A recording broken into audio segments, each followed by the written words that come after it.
ओम नारायण नारायण नारायण नारायण। सब मित्रों को राम राम, सबका स्वागत है। दोस्तों कैसे हैं आप सब। तो दोस्तों अभी हम रिव्यू करने वाले हैं इफ का, हॉलीवुड की एक और फिल्म जो इस हफ्ते 17 मई को द गारफील्ड मूवी के साथ में थिएटर में रिलीज हुई है।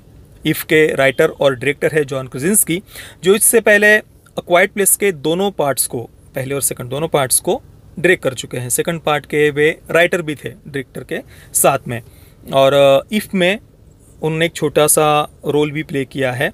फिल्म में जो एक बच्ची का पात्र है बी, उसके पिता की भूमिका उन्होंने जॉन क्रासिंस्की ने निभाई है, और उनके साथ में रैन रेनॉल्ड्स भी फिल्म में मुख्य भूमिका में है। तो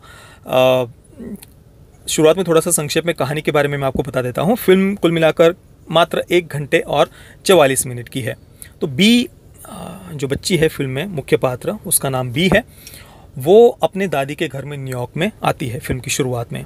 उसके पिता की हार्ट सर्जरी होती है उसे करने के लिए। अब जिस अस्पताल में, हॉस्पिटल में ये हार्ट सर्जरी होती है पिता की, वहीं पर उसके माँ की भी कुछ समय पहले कैंसर से मृत्यु हुई थी।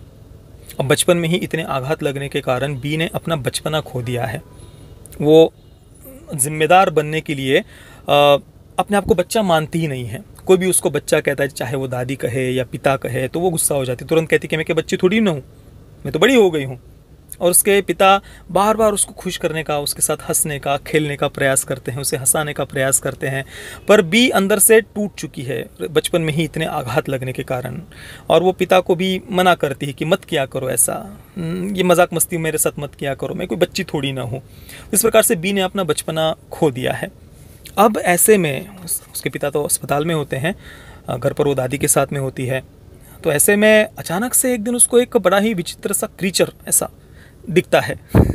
वो बाहर जा रही होती है तो एक छोटी बच्ची उसे लगती है, पर वो बच्ची नहीं होती। फिर वो उसके पीछे पीछे पीछे ऊपर जाती है, और अगले दिन उसे पता चलता है कि जहाँ पर दादी का घर है उसके ऊपर की माले पर, मंजिल पर एक कैल्विन नाम का व्यक्ति रहता है। रैन रेनॉल्ड्स ने एक कैरेक्टर प्ले किया है, और उसके साथ में कई सारे क्रीचर्स होते हैं।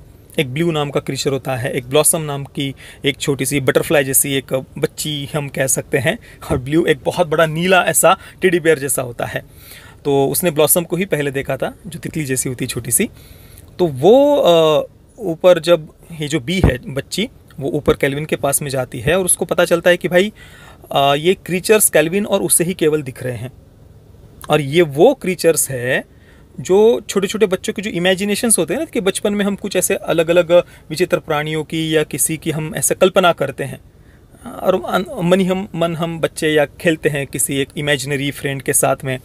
तो वो इमेजिनरी फ्रेंड्स होते हैं ये सारे, और उनको इफ़ कहा गया है। ये सारे इफ्स होते हैं, कैल्विन के साथ में ऊपर की मंजिल पर रह रहे होते हैं।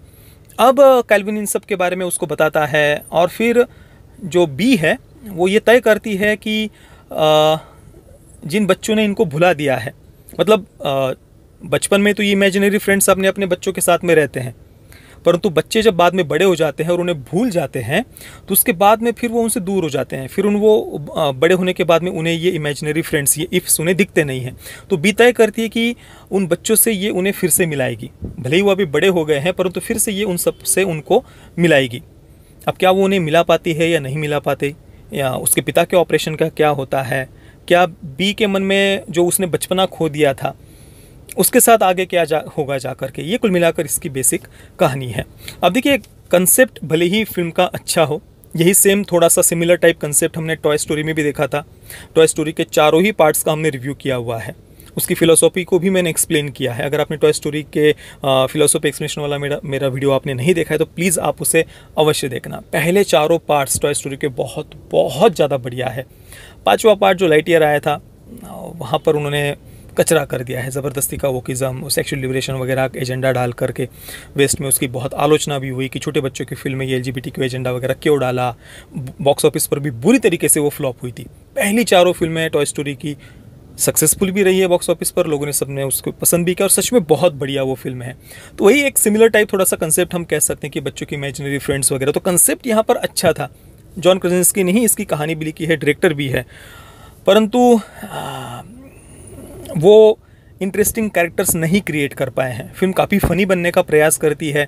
छोटी बच्ची का कैरेक्टर भी उन्होंने काफ़ी लाइकेबल बनाने का प्रयास किया है, उसको लेकर इमोशनल करने का भी प्रयास किया है, परंतु फिल्म ना हमें इमोशनल कर पाती है और ना ही हंसा पाती है।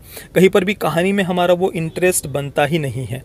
पूरी की पूरी फिल्म में कहीं पर कोई इमोशनल मोमेंट अगर थी तो वो थी फिल्म की एंडिंग, जहाँ पर बी अपने पिता के पास ऑपरेशन के बाद में जब वो अपने पिता के पास जाती है और वहाँ पर अपने मन की बात जब वो कहती है ना कि वो क्या अंदर से फील कर रही थी इतने दिनों तक, और वो अपने पिता को छोड़ना नहीं चाहती, वो उनके साथ ही रहना चाहती है। इतने दिनों तक वो अपने मन की बात, अपने पिता के प्रति अपना प्रेम वो नहीं व्यक्त कर पा रही थी। तो एंडिंग में जब वो अपने पिता के पास जाकर के वो बातें कहती ना, वो एक सीन इमोशनल था। उस एक सीन में मैं सच में ये अंदर से चाह रहा था कि उसके जो पिता है वो अपनी बच्ची को ये कहे कि अब तो तुम सच में बड़ी हो गई हो। मैं लिटरली अंदर से ये सोच रहा था कि यही डायलॉग वहाँ पर होगा, क्योंकि उसकी बच्ची इतनी वो प्यारी बातें पिता से कहती है, अपनी मन की बात समझती है, पिता को भी, जीवन को भी। तो वहाँ पर मैं सच में ये चाह रहा था कि पिता ये कहे कि यार अब तो तुम सच में बड़ी हो गई हो, पर ऐसा वो नहीं कहते। पर चलिए जो भी है, वो एक थोड़ा इमोशनल सीन था। बाकी तो पूरी फिल्म ना कुछ फील ही नहीं हो रहा था, बहुत ही ज़्यादा निराशाजनक मैं कहूँगा बाकी की फिल्म को। इसके अलावा रैन रेनॉल्ड्स का जो कैरेक्टर है केल्विन का, उसके बारे में भी थोड़ा सा हमें पहले से ही अंदाज़ा आ जाता है कि वो कौन होगा। एंडिंग में जाकर के वो बात सही भी हो जाती है, तो वो भी एक थोड़ा सा इमोशनल हम कह सकते हैं। एंडिंग में वो बात भी थोड़ा सा हमें इमोशनल करती है। पर कहने का तात्पर्य यह है कि कंसेप्ट बहुत अच्छा था, फिल्म की थीम अच्छी थी, परंतु उतना बढ़िया तरीके से कहानी को डायरेक्टर प्रस्तुत नहीं कर पाए हैं। मतलब अ क्वाइट प्लेस एक हॉरर थ्रिलर फिल्म हम उसको कह सकते हैं, बहुत बढ़िया फिल्म थी, दोनों के दोनों ही पार्ट्स, पर शायद ये जॉनरा इसे सही तरीके से न्याय जॉन क्रासिनस्की नहीं दे पाए हैं। तो फिल्म बहुत ही ज़्यादा डिसअपॉइंटिंग थी। मैं इफ़ को दूंगा 5 आउट ऑफ 10 स्टार्स।